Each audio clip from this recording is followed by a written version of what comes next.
আসসালামু আলাইকুম ওয়া রাহমাতুল্লাহি ওয়া বারাকাতুহু। সূরা ফাতিহা তেলাওয়াতের ব্যাপারে খুব সুন্দর একটি হাদিস আছে।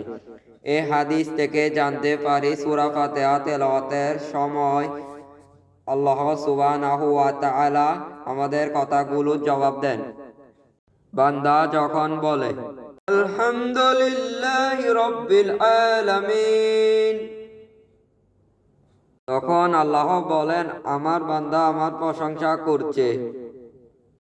বান্দা যখন বলে আর রহমানির রহিম, তখন আল্লাহ বলেন আমার বান্দা আমার গুণ বর্ণনা করছে।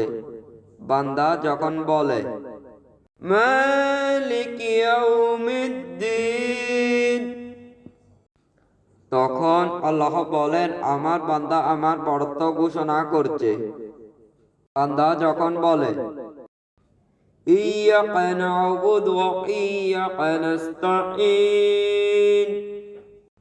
বললে আল্লাহ বলেন এই অংশ আমার এই বান্দার জন্য, আমার বান্দা যা চাইবে আমি তাকে তাই দেব।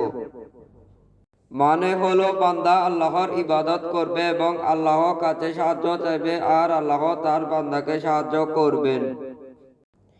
বান্দা যখন বলে ইহদিনাস সিরাতাল মুস্তাকিম সিরাতাল লাযীনা আন'আমতা আলাইহিম গায়রিল মাগদুবি আলাইহিম ওয়ালাদ-দাল্লিন, বলার জবাবে আল্লাহ বলে আমার বান্দা আমার কাছে যা চেয়েছে সে তাই পাবে। সহিহ মুসলিম 395, সুনান নাসাই 909। কি চমৎকার তাই না? আমরা আল্লাহকে ডাকছি আর আল্লাহ আমাদের ডাকে সাড়া দিচ্ছেন।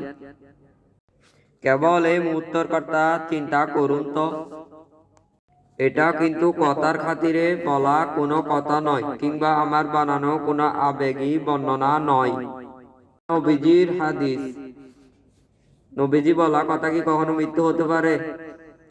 আমরা যখন বুঝে বুঝে অনুবাদ করে হৃদয় সমস্ত আবেগ ঢেলে সূরা ফাতিহা তেলাওয়াত করব, আল্লাহ ঠিক তখন আমাদের ডাকে সাড়া দেবেন ইনশাআল্লাহ।